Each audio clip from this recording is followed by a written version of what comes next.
What's up guys? Today we're going to be looking at the Game Week 10 team selection and this is going to be a tough game week for me guys. I'll tell you that right now. It's not looking good. So yeah, please to soften the blow. Make sure you like and subscribe. Thank you very much.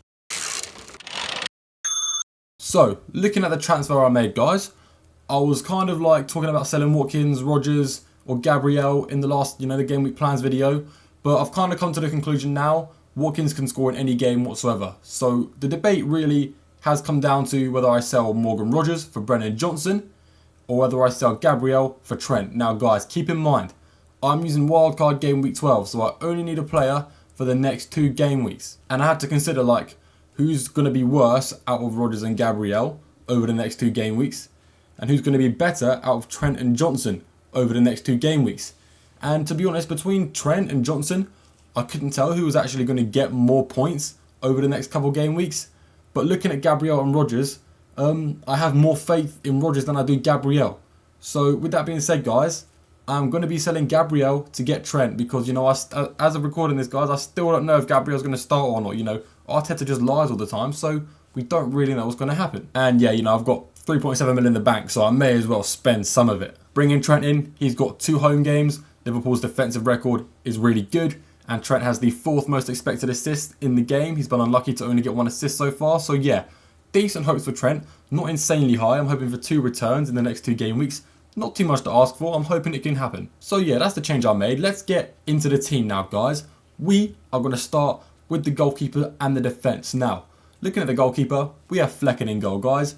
We're just going to look past Flecken because he's an absolute prick. Why is it every year I play FPL, I pick the worst goalkeeper of all time? Guys, last season I got a total of 2 goalkeeper returns. I think I got them both from Areola. I owned Pickford from game 1 to 8 and then Areola for the rest of the season, guys. It was a stupid idea, okay?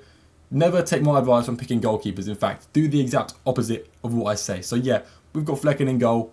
A 3-pointer would be a win at this point for Flecken. The defence in front of him looks a little bit better. I mean, Gvardiol's been yellow flagged.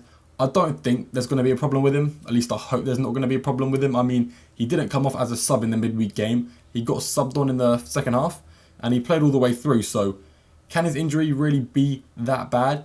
If it is that bad, I'm just going to have to take the L and play without a defender this week, or just, get a 1 point from him when he gets subbed on, because I'm not taking a hit for a defender, guys. Taking hits for defenders is almost never worth it. But yeah, like I said, I'm pretty sure he's going to play. And if he does play, there's a small chance of a clean sheet, a small chance of a goal involvement, as there always is. So yeah, not great, not awful. Next to him, we've got Ryan, Aït-Nouri and Trent. Now, these 2 I have like the highest hopes for on the team, technically speaking. I mean, I know attackers have a higher ceiling of points, but these 2 have good fixtures.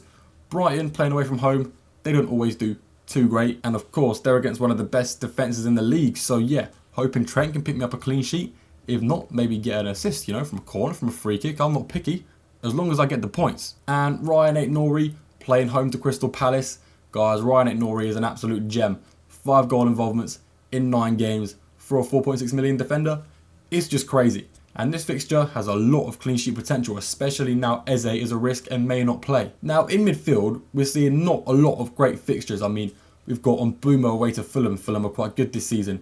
Maddison home to Aston Villa. I mean, I think they'll score a couple, but it's going to be a tough game either way.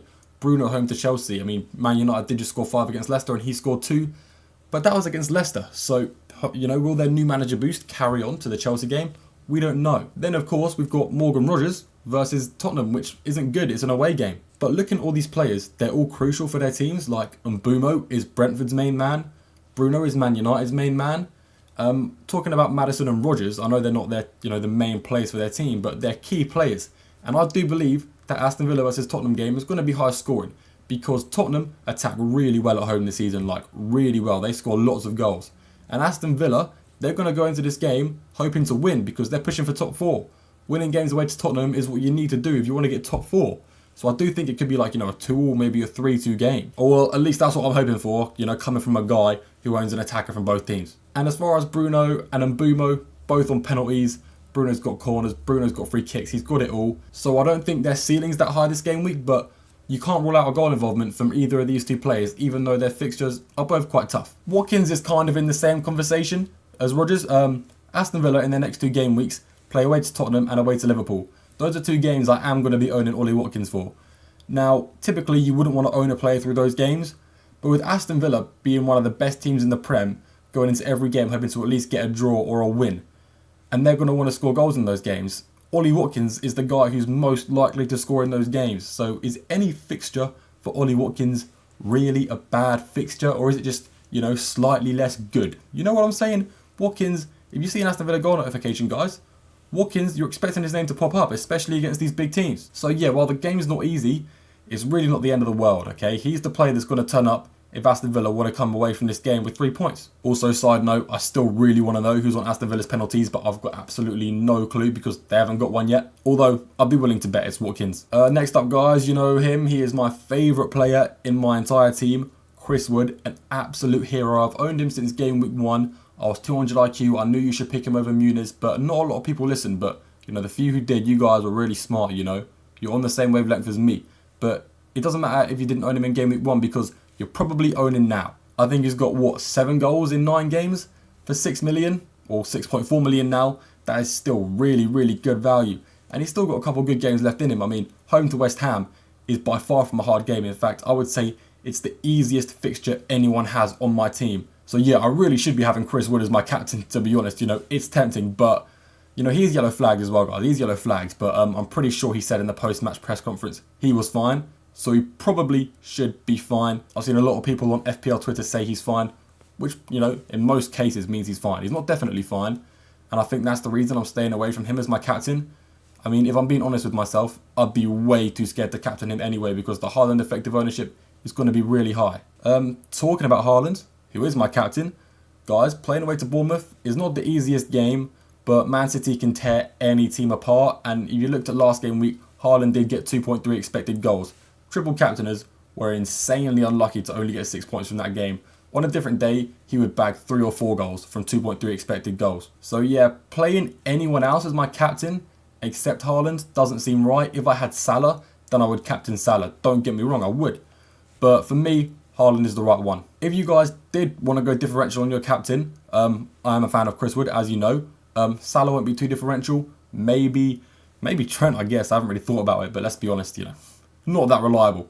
Don't captain a defender, guys. But forget I said that. So yeah, that is the game week 10 team selection, guys. It doesn't look good, but I'm still hopeful for a green arrow. So yeah, fingers crossed we can make that happen.